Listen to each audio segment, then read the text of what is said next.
우리 함께 말씀 읽도록 하겠습니다. 요한계시록 1장 1절부터 7절까지 말씀입니다. 계시록 1장 1절부터 7절까지 말씀입니다.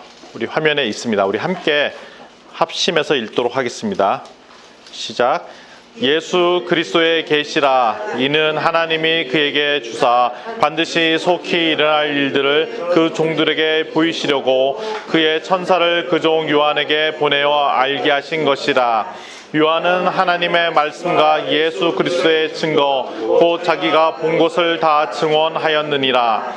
이 예언의 말씀을 읽는 자와 듣는 자와 그 가운데 기록한 것을 지키는 자는 복이 있나니 때가 가까움이라. 요한은 아시아에 있는 7 교회에 편지하노니 이제도 계시고 전에도 계셨고 장차 오실 이와 그의 보좌 앞에 있는 7 영과 또 충성된 증인으로 죽은 자들 가운데서 먼저 나시고 땅의 임금들의 머리가 되신 예수 그리스도로 말미암아 은혜와 평강이 너에게 있기를 원하노라. 우리를 사랑하사 우리 죄에서 우리를 해방하시고 그의 아버지 하나님을 위하여 우리를 나라와 제사장으로 삼으신 그에게 영광과 능력이 세세토록 있기를 원하노라. 아멘. 볼지어다 그가 구름을 타고 오시리라. 각 사람의 눈이 그를 보겠고 그를 찌른 자도 볼 것이요 땅에 있는 모든 족속이 그로 말미암아 애곡하리니 그리하리라. 아멘. 아멘. 드디어 요한계시록이 되었습니다. 아마 요한계시록 하면서 좀 많이 떨리더라고요. 왜냐하면 성경의 마지막이잖아요. 성경의 마지막. 그리고 이게 앞으로 얼마나 될지 또 이것도 좀 떨리더라고요. 아마 제 생각으로는 아마 한 1년 6개월, 한 내년 말까지 요한계시록을 강해를 할 예정입니다. 계시록 잘 안 읽는 성경 중에 하나죠. 1년 1독 하다 보면 창세기하고 출애굽기 넘어가면서 안 읽기 시작하더니 더더욱이나 이제 계시록 잘 안 읽는 성경입니다.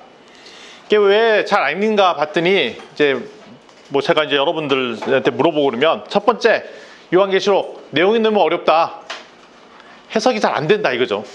도대체 뭔 말인지 모르겠다 이겁니다. 그래서 잘 안 읽습니다. 두 번째 읽어봤더니 내용이 무섭더라. 그러니까 또 안 읽죠. 좋은 얘기 들어도 시원치 않을 판에 계속 읽어보니 무서워요. 그러니까 자연스럽게 안 읽게 됩니다. 또 이런 얘기 듣습니다. 잘못 읽으면 이단된다는 얘기를 하도 많이 들었어요. 이거 해석하면 잘못되고 실제 정통교단에서도 그렇기 때문에 설교 메시지도 잘 하지 않는 경우들이 되게 많이 있어요. 그리고 계시록 설교를 많이 하는 교회는 은사를 추구하는 교회라든지 아니면 이단교에서 또 많이 또 계시록을 강의하던가 이렇습니다. 그러다 보니까 자연스럽게 정통교회, 우리 교회가 정통교회인가요? 정통교회에서는 이 계시록 말씀을 잘 들어보기 쉽지 않습니다. 그러니까 결론적으로 내용도 어렵고 읽어보니 무섭고 잘못 해석하면 이단된다 보니 더더욱이나 안 읽는 성경 중에 하나가 계시록 말씀입니다. 그렇지만 계시록은 우리 믿는 자에게는 어렵지도 않고 무섭지도 않고 이단된다고 안 읽을 책은 더더욱이나 아니라는 책인 것을 강조하고 싶어요.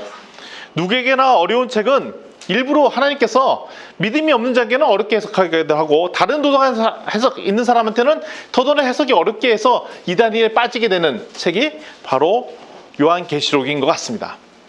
그럼 요한계시록 우리가 왜 읽어야 되느냐? 우리 첫 번째 1절에 그 얘기를 했죠. 예수 그리스도의 계시라 이렇게 나와 있어요. 예수 그리스도의 계시다. 예수님께서 직접 사도 요한에게 하신 말씀이에요. 알려준 말씀이에요. 그리고 예수 그리스도가 사도 요한에게 꼭 강조했던 말씀이 계시록 말씀이 더더욱입니다. 그리고 1절을 잘 보시면 아시겠지만 아주 엄청나게 강조를 하세요. 반드시는 꼭이란 뜻이요. 꼭 약속해서 꼭이란 뜻이고 그리고 속히 급히 이거예요. 반드시 일어나고 속히 있을 일이다. 그러니까 되게 중요하다는 것을 강조하고 있어요. 그러면 이걸 반드시 해야 되고 중요한 일이고 속히 일어날 일이니까 요한아 너 이거 반드시 알려라. 이렇게 되게 강조를 하셨어요. 그리고 또 2절에 보면 이런 표현이 나옵니다. 하나님의 말씀이고 예수님의 증거고 또 자기가 본 것을 다 증언하다. 그러니까 이건 뭐냐면 이거 진짜거든 이런 뜻이에요. 진짜거든 그러니까 하나님께서, 예수님께서 이거 그냥 뭐 지켜도 되고 말고가 아니라 반드시 지켜야 될 말이고, 그 다음에 이게 얼마나 신빙성 있는지 강조하려고 예수 그리스도로는 얘기하시고, 그 다음에 하나님의 말씀이시고 예수 그리스도의 증거이고 자기가 본 것을 그대로 다 얘기하겠다. 내가 일액 한 점도 없이 제가 받은 걸 다 얘기했습니다. 우리 재판 가면 선서하잖아요. 이제 거짓말 없이 다 얘기할 것을 우리 증언합니까? 예, 증언합니다. 이것처럼 내가 한 점도 허풍이나 뻥 안 섞고 그대로 얘기하겠다. 그 본대로 얘기하겠다. 이건 하나님의 말씀이다. 예수님의 증거다라고 얘기를 하는 것입니다. 이건 그냥 되게 강조를 하는 겁니다. 그러면서 이걸 왜 줬는가? 3절에 이렇게 얘기 나오죠. 3절에 예언의 말씀을 읽는 자, 듣는 자, 그리고 기록한 것을 지키는 자에게 복이 있다. 얘기는 뭐냐면 계시록을 읽거나 듣거나 지키고 행하면 복이 되는 말씀이라는 거예요. 이게 때가 가까웠기 때문에. 그러니까 다시 얘기하면 계시록을 읽으면 읽을수록 우리 뭘 받아요? 자연스럽게 이 말씀대로 이해하면 복을 받는 말씀이라는 거예요. 그러니까 계시록은 무섭고 두렵고 이런 말씀이 아니라 읽으면 읽을수록, 그리고 거기에 따라 지키면 우리는 뭘 받는다? 복 받는 말씀이라는 거예요. 복받. 그러니까 예수 믿고 복 받으시기 바랍니다 라고 할 때 그럼 어떻게 해야 되냐? 계시록 읽으십시오 이렇게 하면 됩니다. 우리 좌우지체들 이게 고민합니다. 계시록 읽고 복 받읍시다. 예, 계시록 말씀대로 살고 복 받읍시다. 예, 복이에요. 근데 잘 이해가 안 되죠. 왜 계시록 말씀이 복이 되는지 이해가 잘 안 돼요. 혹시 여러분들 제가 이 얘기를 잘 얘기하는데 공포 영화 좋아하세요? 아니요. 예전엔 좋아했습니다. 지금은 싫어합니다. 저는 공포 영화 싫어합니다. 너무 무서워서 싫어요. 돈을 주고 보래도 싫습니다. 막 생각나고 또 간이 콩알만해져갖고. 저는 참고로 초등학교 때인가 그 임진왜란이라는 뭐 하여튼 드라마인가 영화를 보고 잠을 못 잤어요. 너무 무서워갖고. 사람이 죽잖아요. 그리고 뭐 드라마에서 6.25 전쟁 그 드라마에서 하는 거는 뭐 TV 드라마에서 하는 건 강도가 약하잖아요. 그거 보고 내내 무서워서 잠 못 잤어요. 왜냐면 또 공산당 내려올까봐, 사람 죽을까봐, 뭐 어릴 때 초등학교 때 잠도 못 자고 막 그랬던 기억이 나죠. 근데 요즘은 공포 영화 보면 그 난이도가 장난이 아니에요. 뭐 피바다 대고 뭐. 예. 혹시 좋아하시나요? 좋아하세요? 뭐그 정도는? 코미디 장르 좋아합니다. 코미디 장르. 예, 우리 자매님 좋아하세요? 그렇군요. 역시 예, 보통 분이 아니세요. 예. 하여튼 공포 영화 보신 분들은 보통 분들이 아니세요. 근데 공포 영화를 안 무섭게 보는 필살기 노하우를 제가 알고 있습니다. 어떻게 보면 되냐? 미리 그 스토리를 다 꼼꼼히 읽고 들어가는 거예요. 처음부터 들어가면. 그러면 어떻게 되냐? 요 장면에 누구 죽는다 그래서 거봐 죽잖아. 거봐 여기서 죽는 것처럼 보이지만 안 죽잖아. 결론은 얘는 살고 얘는 죽어. 그 알고 보면 하나도 안 무서워. 제일 무서운 게 뭐냐면 죽을 것 같은데 살고 막 이러잖아요. 죽을 뻔했는데. 그러니까 스토리를 다 알고 보면 하나도 안 무서워요. 제 아내는 특별히 스포츠를 보는 걸 되게 무서워합니다. 공포 영화급으로 무서워해요. 그래서 옛날에 우리 2002 월드컵 때 우리 한일 월드컵 했잖아요. 그 열심히 보고 우리 뭐 큰딸과도 열심히 뭐 보고 막 그래갖고 너무 그때 흥분돼갖고 4강 올라간 다음에 제가 상암동 월드컵 장까지도 갔어요. 흥분을 가라앉힐 수 없어갖고 막 이렇게 우리 집에서 막 그냥 차 몰고 가서 뭐 했나? 그냥 사람들 모였는데 보고 왔어요. 너무 흥분돼갖고. 근데 그때 한 번도 아내와 같이 본 적이 없습니다. 왜냐면 아내는 무섭다는 거예요. 그래서 물어봤어요. 왜 무서워? 골 넣는 게 무서워. 골 먹는 것도 무서워. 그 상황이 무섭다는 거예요. 그 가슴이 벌렁벌렁 붙어서 도대체 그 상황을 견뎌낼 수 없다는 거예요. 그럼 어떻게 알아? 나중에 그 아파트 단지니까 골 들어오면 와 소리 내잖아요. 그때 넣었어 이렇게 확인만 하고 다시 들어가. 안 들어와. 혹시 그러지 않으세요? 나도 그래. 예, 저기도 그러신 분들 계시고. 진짜 그래요. 왜냐면 너무 무섭다는 거예요. 조마조마하고. 그렇지 않아도 한일전이나 월드컵이나 이런 거 하고 나면 그 다음날 뉴스 기사 중에 꼭 나는 것 중에 뭐냐면 그 전날 심장마비로 누구 돌아가셨다 이런 기사들이 가끔 떠요. 왜냐면 하도 놀래갖고. 특히 이런 경우 같으면 대박 나죠. 한 3대0으로 지고 있다가 직전에 10분 남겨놓고 4골 넣고 이겼더라. 그러면 그날 여러분 돌아가십니다. 왜냐면 가슴이 그냥 쿵덩쿵덩 팡 터지고 놀래거든요. 그런데 축구도 한일전이나 월드컵 축구도 전혀 떨리지 않고 보는 방법 노하우가 있습니다. 어떻게 보면 되냐? 이미 끝난 경기를 그쵸. 결과를 알고 예, 제방 보면 됩니다. 제방은 결국 알고 보는 거죠. 몇 대 몇으로 이겼고 누가 골을 먹고 누가 넣었다는 걸 다 알죠. 그거 보면은 이제 여유 있게 봅니다. 치킨 하나 시켜놓고 이거 봐 초반에 우리 지지 못한다고 그랬어. 그거 봐, 어유 골 잘 먹네. 자 여기 적군 잘 쏘는데 나이스 뭐 이렇게 해서 우리가 좀 실수했네. 그러다가 기다리죠. 언제를 기다려? 마지막 10분을 기다리죠. 10분 동안 내 골이 어떻게 들어가는가를 리얼하게 기다린다는 것이죠. 계시록 말씀이 이와 같다는 겁니다. 우리가 마지막 때가 되게 힘든 거는 뭐냐면 미래가 예측이 안 되기 때문에 힘들다는 거예요.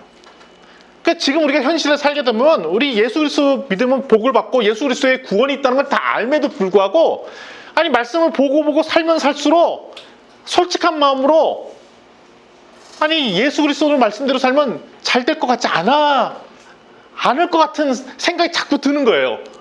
이 세상 살다 보면 예수님 구원이라고 아닌 것 같은 생각이 자꾸 드는 거예요. 살다 보면 오직 예수 그리스도만 믿으면 모든 것이 근심 걱정 없이 살 수 있다고 하는데 그거 말고도 해야 될 게 너무 많은 것처럼 생각이 드는 거예요.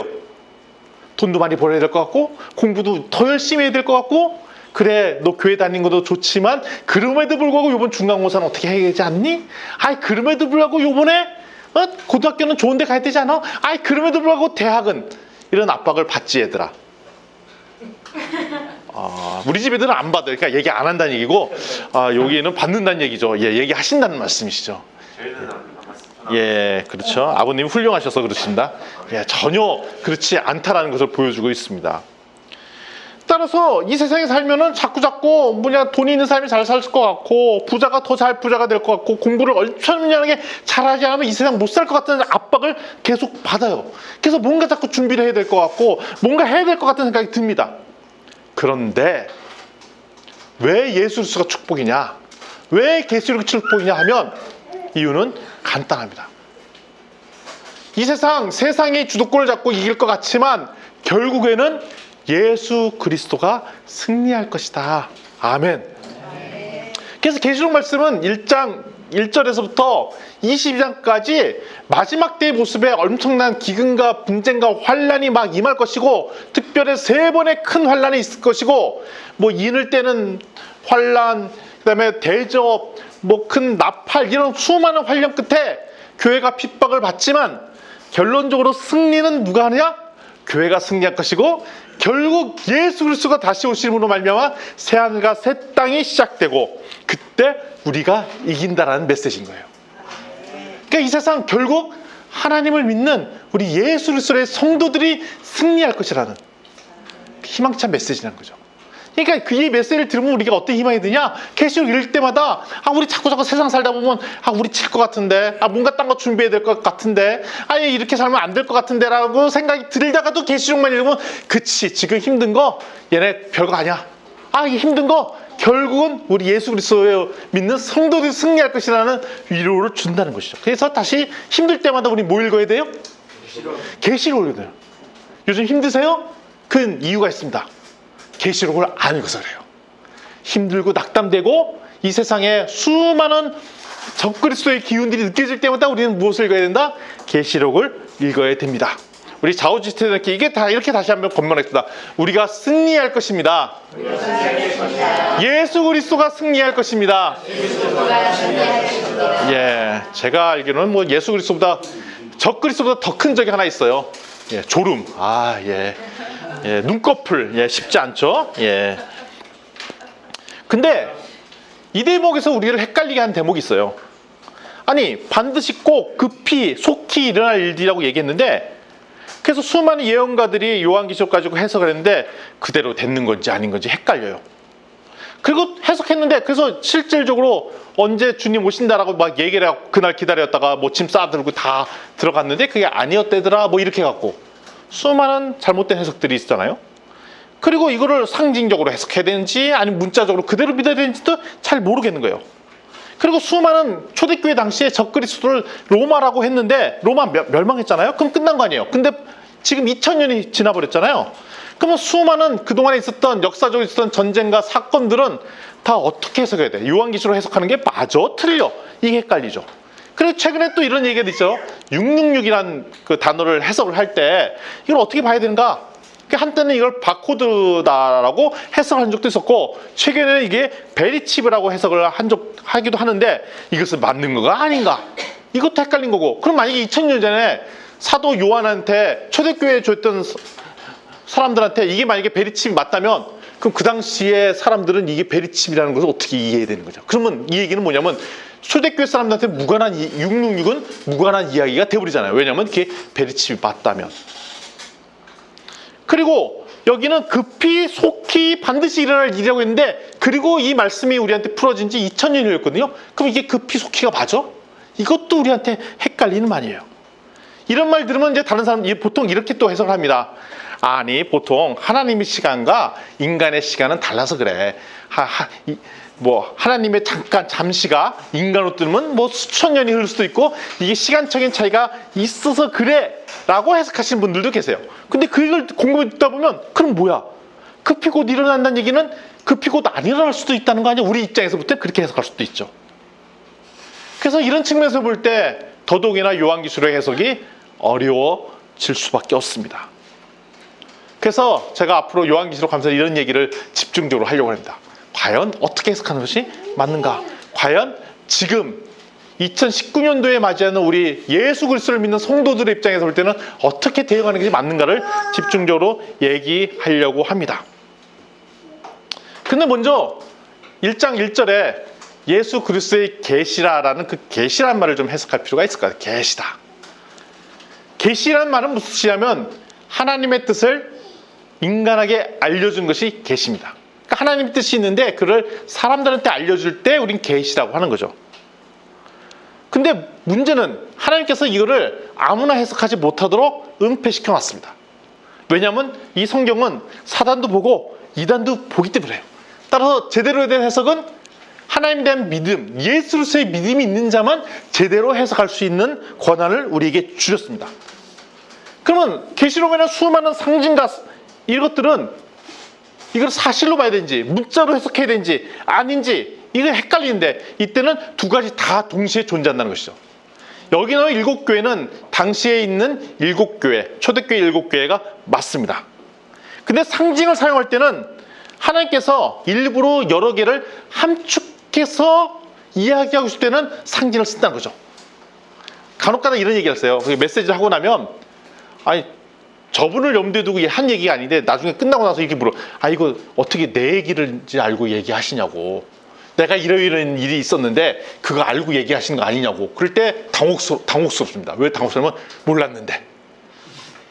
자기처럼 들렸다는 거예요. 하나님께서 특정한 단일 사건을 얘기하려고 말씀하셨으면 아예 구체적인 때를 얘기하고 그 특정한 사건을 얘기합니다.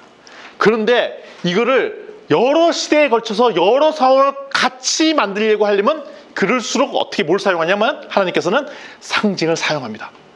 그때도 해석이 되고 저때도 해석이 되고 또 다른 때로 동일하게 해석하려면 고도로 하나님께서 암축진 상징을 사용한다는 것이죠. 따라서 계시록에는 수많은 말씀들은 동일하게 초대교회에도 해석이 되어야 되는 거고 중세 교회 시절에도 해석이 가능해야 되는 거고 지금 2019년에 있는 대한민국에서도 동일하게 해석 가능해야 하기 위해서 하나님께서 이 상징을 쓰셨다는 것입니다. 하나님께서는 역사의 주관자이시기 때문에 여러 시대에서 동일하게 적용할 필요가 있을 상징이라는 언어를 써서 우리에게 주셨다는 것이죠. 초대교회에서 주는 666의 의미와 중세교회에서 받는 666의 의미와 2019년 지금 받는 666의 의미가 같은 상징을 사용했지만 적용 대상자는 다 다를 것이라는 얘기하는 겁니다.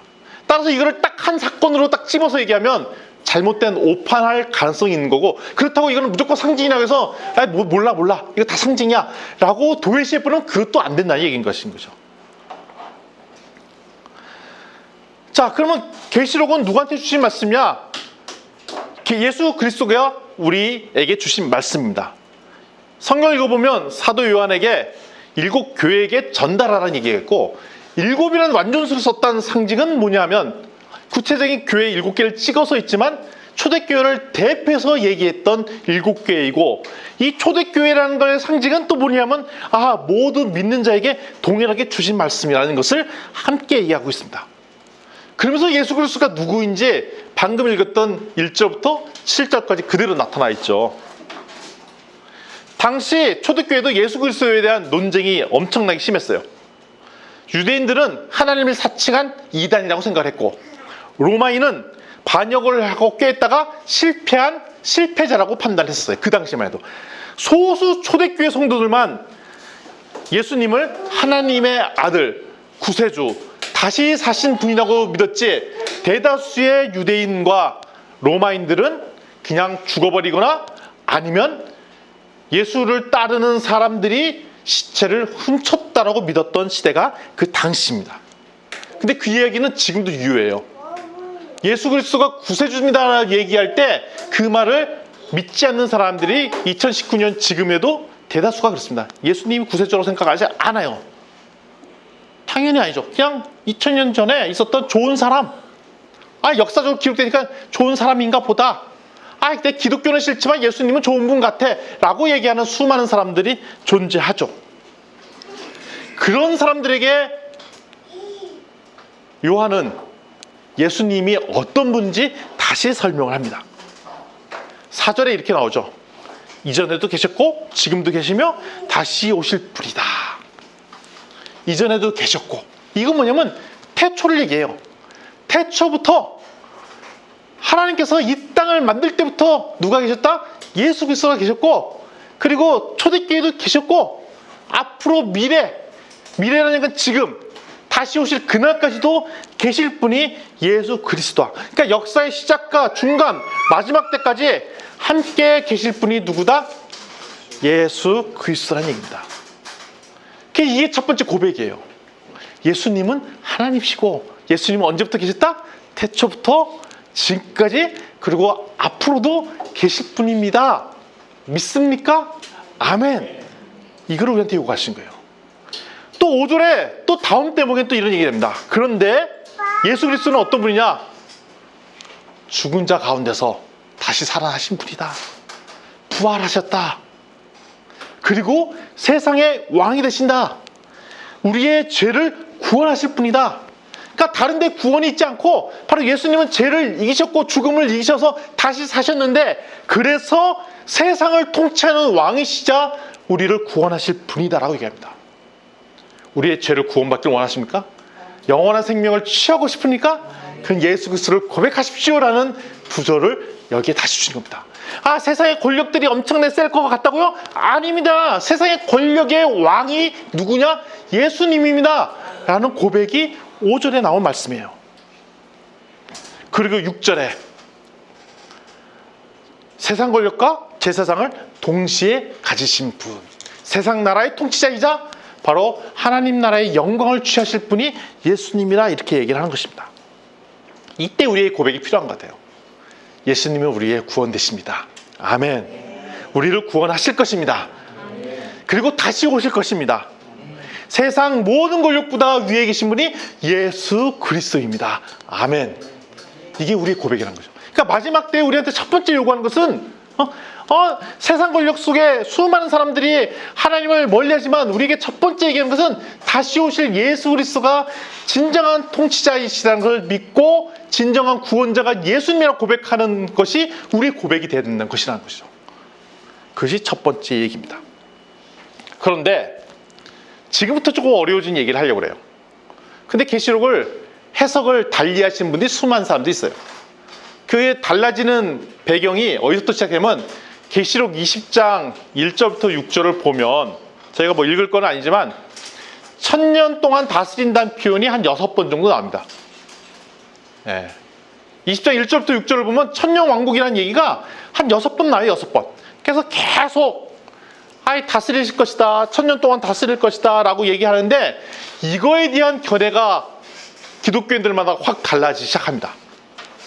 전통적으로 우리 기독교는 뭘 따랐냐? 전천년설을 따랐어요. 이게 뭐냐면 예수님 재림하신 이후에 1000년 동안 이 예수 그리스도 왕국이 시작될 것이다. 그게 전천년설이에요. 그래서 초창기 때 모든 초대교회 성도들이나 상당수 분들이 그렇게 믿었는데 지금은 소수파가 돼버렸어요. 그리고 후천연설은 뭐냐면 그게 아니라 예수님 재림하기 전에 1000년 동안 왕국을 하고 나서 우리가 다스리고 나서 그러니까 우리 인간이 1000년 동안 예수 그리스도의 왕국을 건설해놓고 있다가 예수님이 오신다. 이게 후천연설인데 이걸 믿었던 사람들도 있었어요. 근데 지금은 없어졌죠. 그리고 무천연설은 뭐냐면 그건 다 상징이다. 1000년 동안 다스린다는 얘기는 오래 억수로 길게 예수님 오시고 나면 다스린다는 얘기지 꼭 이렇게 1000년이라는 숫자를 중요하게 여길 건 아니야 라고 생각하시는 분들이 계신데 그게 지금 정통교회의 입장이고 주장입니다. 지금 한국교회 대다수는 이런 무천년을 따르고 있죠. 그런데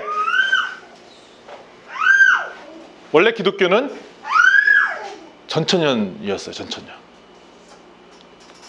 따라서 요한계시를 읽었던 성도들은 어떤 입장을 갖고 있냐면 곧 오실 예수님을 엄청나게 소대했어요. 계시를 읽었던 성도들은 어떤 입장이었냐면 곧 오시겠구나. 조만간 오시겠구나. 라고 믿었던 성도들이 초대교회 성도들이에요.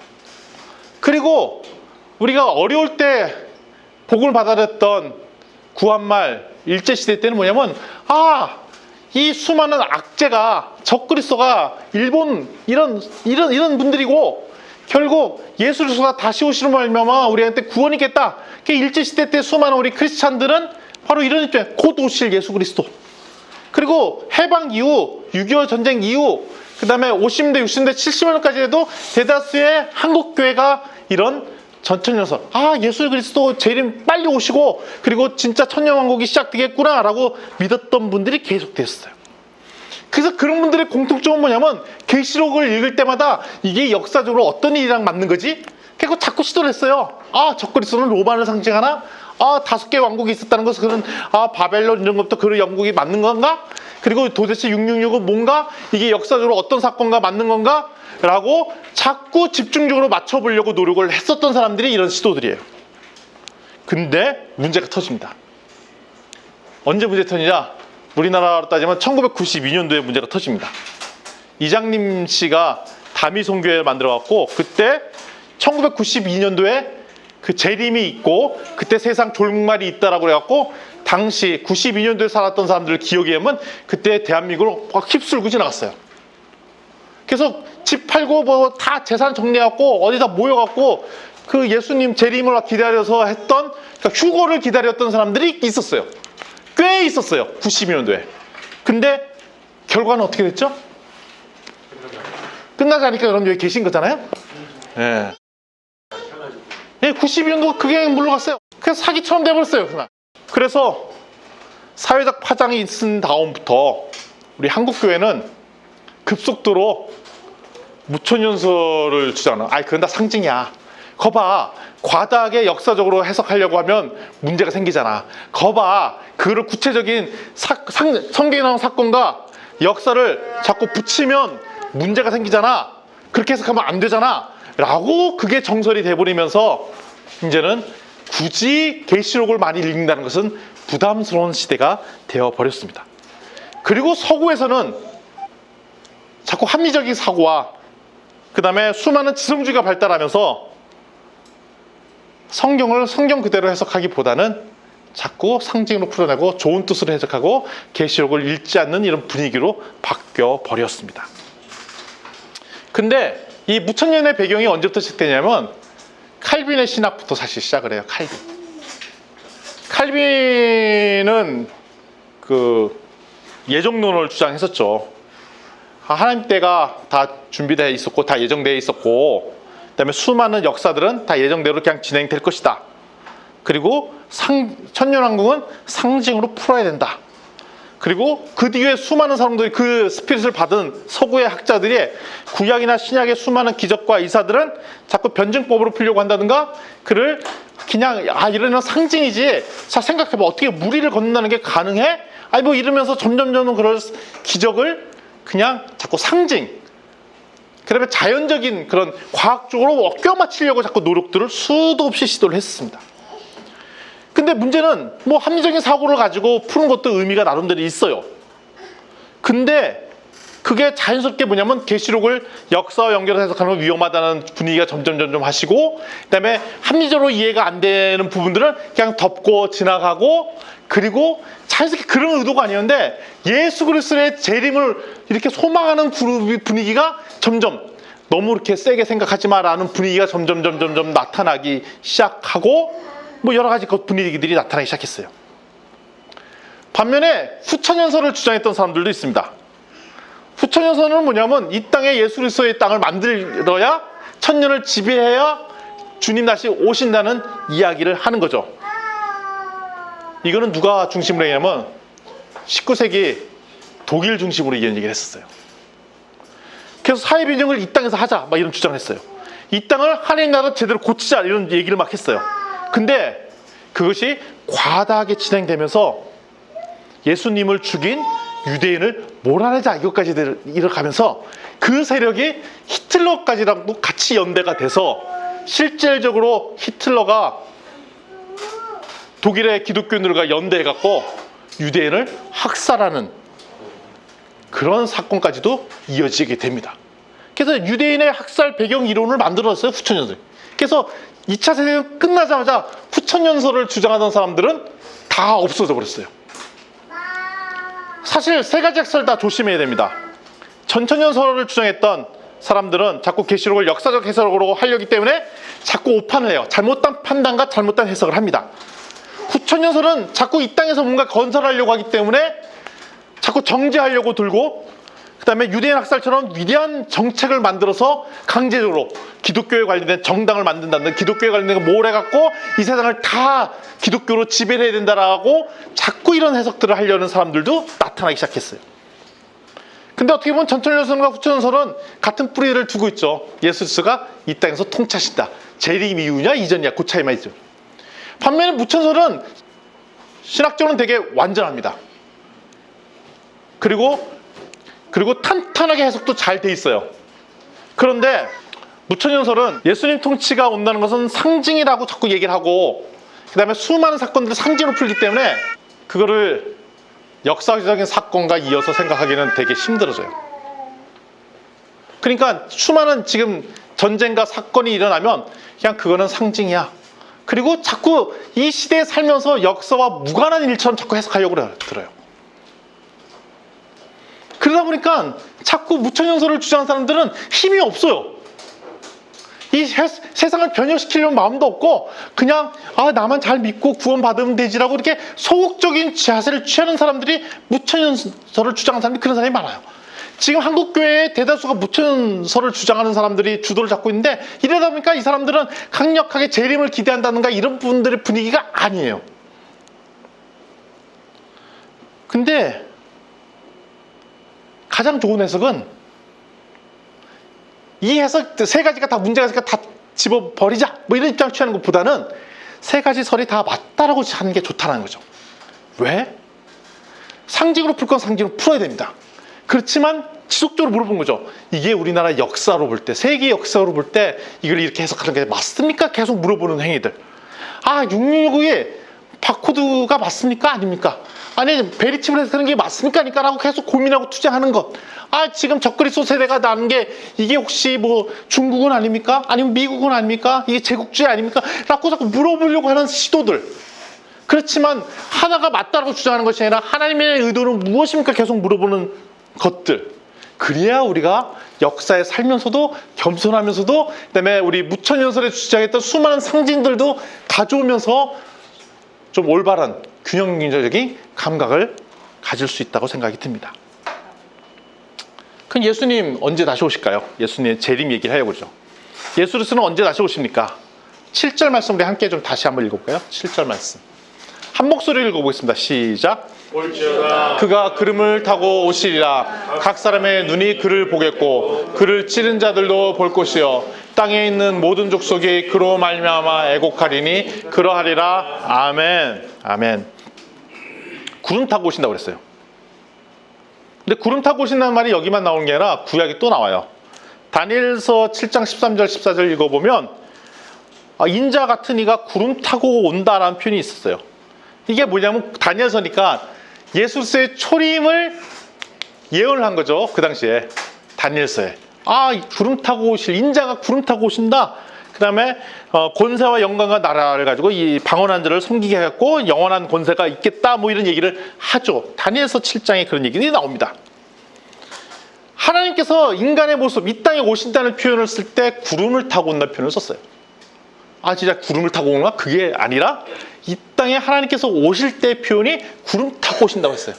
그냥 하나님께서, 우리는 보통 하나님 우리가 볼 수 없다라고 구약에 수많은 사람들이 생각하고 하나님 우리가 만날 수 없다라고 하는데, 그 하나님이 이 땅에 올 때 표현이 바로 구름 타고 오신다고 표현했어요. 그러니까 그 얘기는 뭐냐면, 계시록에 이 말이 적혀 있다는 얘기는 뭐냐면, 예수님 우리 눈에 보이도록 이 땅에 오실 것이다. 이게 재림이라는 거예요. 그러니까 다니엘서에 기록될 때는 인자 같은 이가 구름 타고 오신다. 그래서 오신 분이 2000년에 예수 그리스도고, 계시록에 적혀 있다는 건 뭐냐면 오셨다가 이제 돌아서 부활하셨는데 이분이 다시 오실 거라는 거죠. 어디에? 이 땅에. 그러니까 예수 그리스도가 이 땅에 다시 오실 거다. 우리가 눈으로 볼 수 있도록 2000년처럼 지금 다시 오실 거라는 겁니다. 근데 이게 누구도 볼 수 있냐? 예수를 찌른 자도 볼 수 있다고 되어 있죠. 7절에. 그러니까 예수 그리스도를 반대했던 반대파들도 다 알 수 있게 오신다는 거예요. 그러니까 우리만 예수님도 하셨어요 하고 믿는 사람들만 알게 하는 게 아니라 예수님을 대적했던 반대파들도 알도록 오신다는 거죠. 그리고 그 다음에 오실 때는 누구든지 다 예수님을 오시는구나 알게끔 하시려고 오신다는 거죠. 땅에 있는 모든 족속도 오시겠고, 족속도, 그 다음에 찌른 자도 알겠다. 그러니까 지금 우리 소위 말하는 우리들만 알아요, 그렇게 오시는 게 아니라 모든 사람이 다 알게끔 오시겠다는 거예요. 근데 이단들은 예수님이 벌써 왔다라고 얘기하시는 분들도 계시죠. 몰몬경을 읽는, 그래서는 벌써 조셉인가 이런 사람을 미국에 18세기인가 19세기인가 벌써 왔다, 그래서 얘기하고 갔다라는 거죠. 재림해갖고. 그래서 그 뒤에 메시지를 몰몬 성경으로 줬다. 근데 이 말씀으로는 틀려요. 왜냐면 그들만 살짝 알려주고 갔잖아요. 틀렸고. 그 다음에 안산홍도 그 얘기해요. 재림 예수가 나다. 우리는 아니라고 그러잖아요. 근데 이 말씀대로는 모든 사람이 다 알게끔 오신다라고 얘기했어요. 특별히 거기 보면 모든 족속이 예수 그리스도로 말미암아 애곡하겠다라는 얘기예요. 그게 뭐냐면 모든 족속하면 우리는 생각나는 게 마태복음 24장이잖아요. 모든 민족에 천국 복음이 증거되면 주님 오시겠다. 근데 지금 모든 민족이 예수 그리스도의 존재를 모르는 사람들도 있단 말이에요. 근데 이 얘기는 뭐냐면 모든 족속이 예수 그리스도가 온 거를 다 알게 되겠다는 얘기예요. 이걸 가장 긍정적으로 하다 가면 모든 민족에게 복음 증거돼서 믿는 사람들한테는 회개의 기도가 애곡이고, 예수님을 믿지 않는 사람한테는 내가 너무 늦었구나는 애통의 얘기가 바로 애곡이라는 거죠. 어찌됐던 예수 그리스도가 다시 오실 때는 모든 민족, 모든 족속들도 동시에 다시 알게 되겠고, 그걸로 회개의 기도와 그걸로 일면 내가 왜 회개하지 않았는가라는 그 슬픔의 기도가 동시다발적으로 일어나는 거죠. 그러니까 예수 그리스도의 재림은 우리 지구에 있는 모든 사람이 동시다발적으로 알 수밖에 없다는 그 얘기라는 것입니다. 아멘. 그럼 언제 다시 오시겠습니까? 이 말씀대로 하면 모든 민족에게, 모든 족속에게 예수 그리스도가 증거되면 그때 다시 오시겠다는 마태복음 24장 말씀과 맞닿아 있다는 것입니다. 따라서 우리는 이 복된 말씀이잖아요. 이 복된 말씀을 어떻게 누리려면 결국 예수님이 다시 오시는 것밖에 없죠. 예수님이 다시 오시려면 어떻게 되냐? 모든 민족에게 주님의 복음이 증거되고, 바로 주님이 다시 오시고 우리의 천국 복음을 누릴 때 다시 오신다는 것이죠. 마태복음 24장 14절 마침 화면에 띄어져 있습니다. 우리 함께 한번 읽어보겠습니다. 시작. 이 천국 복음이 모든 민족에게 증언되기 위하여 온 세상에 전파되리니 그제야 끝이 오리라. 아멘. 아멘. 요한계시록 1장 7절의 말씀은 마태복음 24장 14절 말씀과 맞닿아 있습니다. 예수 그리스도가 이 땅에 다시 오신다는 것입니다. 그때 큰 기쁨이 될 것이라는 거죠. 그러려면 모든 민족에게, 모든 족속에게 천국 복음이 증거돼서 주님을 증거할 때 주님 다시 오신다는 것입니다. 아멘. 우리는 작은 교회지만 감사하게도 선교사를 파송한 교회이고, 또 이번 주간에는 특별히 우리 단기팀이 선교지 가 있잖아요. 작은 교회다 보니까 우리 교회 성도가 일부 갔는데 엄청나게 많이 간 것처럼 느껴져요. 횡해요. 예. 근데 이게 이런 횡함은 우리한테 기쁨이죠. 왜냐하면 우리의 지체가 지금 열방에 나가 있잖아요. 그리고 우리 카톡방에 막 사진 올라와 있잖아요. 그래서 막 그냥 복음 증거하는 장면들. 특별히 거기 그 K국에 파송 선교사를 두고 있는 우리 박 사모님께서는 마음이 뿌듯하시죠? 너무 기쁘시죠? 예. 한 가지 아쉬운 거는 같이 갔어야 되는데 못 가신 게 좀 아쉬우시죠? 예. 근데 사진이 올라오고 그럴 때마다 우리 교회 지체들이 이렇게 열방에서 열심히 사역을 하고 있구나. 감사죠. 그런데 우리 교회의 주된 초점이 바로 예수 그리스도의 재림을 준비하는 교회. 이렇게 하니까 되게 좀 이단성인 느낌이 확 나죠. 예수 그리스도의 재림을 준비하는 교회. 뭐 이단 같은 느낌이 나잖아요. 근데 계시록 말씀에서 보면은 예수 재림을 소망해야 되는 교회가 되는 거 맞죠. 그를 위해서 해야 될 첫 번째 선제 조건이 모든 민족에게 천국 복음을 증거하는 일. 따라서 우리는 교회의 규모는 작지만 바로 이 복음이 열방에 편만하게 전파될수록 바로 올인하는 것. 그것이 우리 교회의 사명이라고 믿습니다. 아멘. 그래서 우리 감사하게 또 우리 파송에서 나가 있는 파송 선교사뿐만 아니라 우리 파송돼서 나가 있는 단기 선교사들을 우리가 함께 이 자리에 한국에 있지만 함께 중보하고 함께 협력해서 기도하고 그들이 사역을 잘할 수 있도록 하는 것들이 우리들의 역할일 거예요. 또 그들이 돌아오면 또 잘했다고 격려하고 또 지속적으로 그럼 다음엔 내가 갈게 이러고 계속 격려하고 후원하는 일들을 끊이지 않도록 하는 것이 우리의 사명일 것 같습니다.